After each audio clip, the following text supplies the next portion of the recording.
Hello दोस्तों, स्वागत है आपका नई वीडियो में। हम आपको सुना रहे हैं फाइनेंस पर लिखी गई दुनिया की सबसे बेहतरीन पुस्तक rich dad poor dad Hindi में। इस पुस्तक को हम खंडों में सुनाएंगे। पूरी किताब सुनने के लिए बने रहिए हमारे साथ। और यदि काम की बात लगे तो लाइक करें, शेयर करें और चैनल को सब्सक्राइब करें।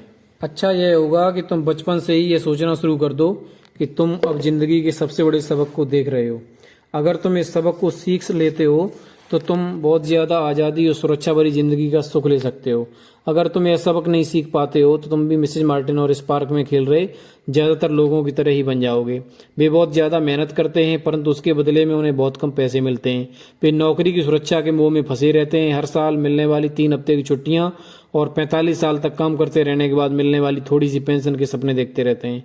अगर इस तरह की जिंदगी जीने में तुम्हें सुख मिलता है तो मैं तुम्हारी तनख्वाह बढ़ाकर 25 सेंट प्रति घंटा कर सकता हूँ।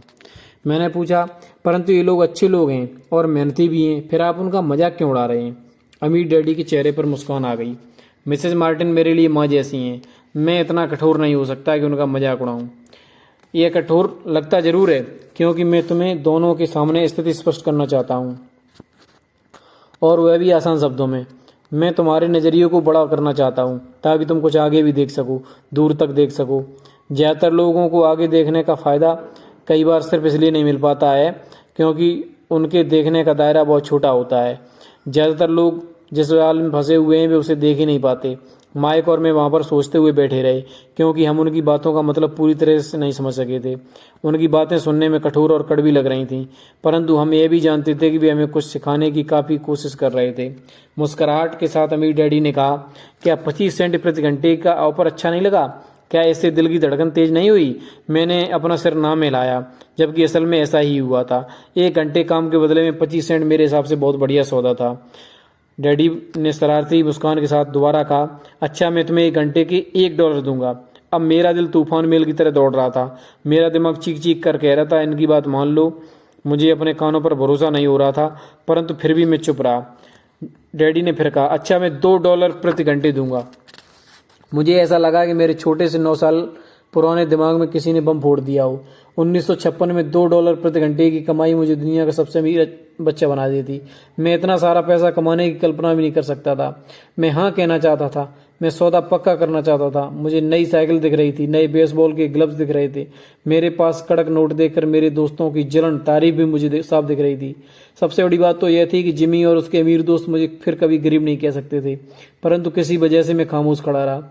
हो सकता है कि मेरे दिमाग में गर्मी बढ़ जाने से उसका फ्यूज उड़ गया हो, परंतु मन ही मन में $2 प्रति घंटे का ऑफर मानने के लिए बेताब था। आइसक्रीम पिघल चुकी थी और मेरे हाथ पर बह रही थी। आइसक्रीम की डंडी खाली थी और इसके नीचे वेनिला और चॉकलेट के टुकड़े थे जिसके मजे चींटियां ले रही थीं। अमीर डैडी हम दोनों बच्चों को देख रहे थे जो आंखों फड़काकर खाली दिमाग से उन्हें घूर रहे थे। उन्हें मालूम था कि वे हमारी परीक्षा ले रहे हैं और वे यह भी जानते थे कि हमारे दिल का एक कोना उस ऑफर को मानने के लिए बेताब हो रहा होगा। वे जानते थे कि हर व्यक्ति की आत्मा का एक हिस्सा कमजोर और जरूरतमंद होता है जिसे खरीदा जा सकता है, और वे यह भी जानते थे कि हर व्यक्ति को आत्मा का एक हिस्सा मजबूत और दृढ़ निश्चयी होता है जिसे कभी नहीं खरीदा जा सकता। असली सवाल यह था कि उनमें से कौन सा हिस्सा ज्यादा ताकतवर है। उन्होंने अपनी जिंदगी में हजारों लोगों की परीक्षा ली थी। जब वे नौकरी मांगने के लिए आए, लोगों का इंटरव्यू लेते थे, तो वे हर बार आत्माओं की परीक्षा लेते थे। फिर उन्होंने और आगे कहा, $5 प्रति घंटे। अचानक मेरे अंदर शांति छा गई। कुछ था जो बदल गया था। ऑफर बहुत ही बड़ा था और मूर्खतापूर्ण लग रहा था। 1956 में गिने चुने वयस्कों को $5 प्रति घंटे से ज्यादा मिलता होगा। लालच खत्म होने को आ गया था और इसकी जगह शांति ने ले ली थी। धीमे से मैं अपनी बाईं तरफ खड़े माइक की तरफ मुड़ा। उसने भी मेरी तरफ देखा। मेरी आत्मा का जो हिस्सा कमजोर और जरूरतमंद था वह खामोश हो चुका था।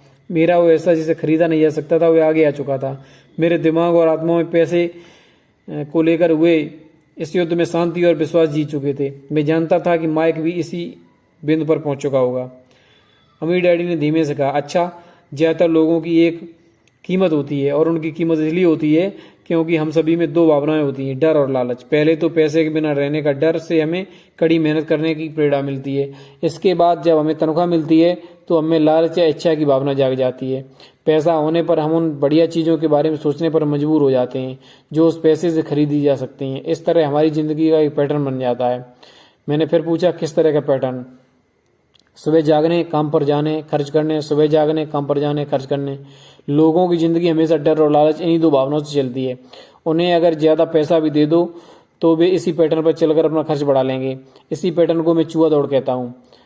मैं माइक ने पूछा क्या कोई दूसरा रास्ता भी है?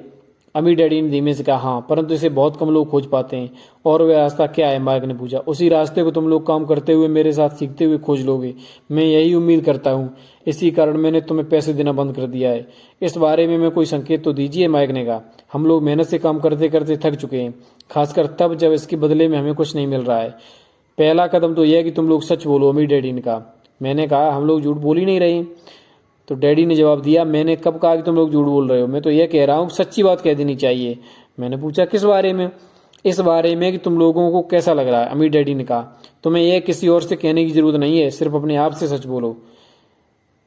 आपके कहने का मतलब यह है कि इस पार्क में मौजूद लोग, आपके लिए काम करने वाले लोग, मिस्टर मार्टिन, ये सब लोग ऐसा नहीं करते? अम्मी डैडी ने कहा मुझे ऐसा ही लगता है। इसके बजाय उन्हें हमेशा पैसा नहीं होने का डर सताता रहता है। उस डर का सामना करने के बजाय, सोचने के बजाय ये लोग सिर्फ प्रतिक्रिया करते रहते हैं। इस दौरान वे दिल से काम लेते हैं, दिमाग से नहीं। अम्मी डैडी ने अपने सिर पर उंगली ठोकते हुए कहा फिर इनके साथ कुछ पैसे आ जाते हैं और उनमें खुशी, इच्छा और लालच की भावनाएं जाग जाती हैं और एक बार फिर वे दिमाग के सोचने के बजाय दिल से काम करने लगते हैं। माइक ने कहा तो वे दिल से यानी अपनी भावनाओं से सोचते हैं? अम्मी डैडी ने जवाब दिया बिल्कुल ठीक। वे इस बारे में सच नहीं बताते कि उन्हें कैसा लग रहा है। वे अपनी भावना से काम करते हैं और दिमाग से सोचने का कष्ट ही नहीं उठाते।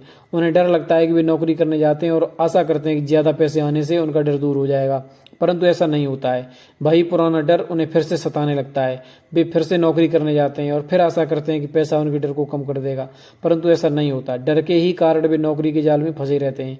पैसा कमाते हैं, काम करते हैं, पैसा कमाते हैं और आशा करते हैं कि डर से उनका पीछा छूट जाएगा, परंतु हर रोज जब वे उठते हैं तो उनका पुराना डर भी उनके साथ उठता है। वही पुराना डर करोड़ों लोगों को रात भर जगाता है और उनकी रात बहुत चिंता और परेशानी में गुजरती है। आज का अध्याय यहीं समाप्त होता है। अगला पार्ट सुनने के लिए चैनल सब्सक्राइब करें। धन्यवाद।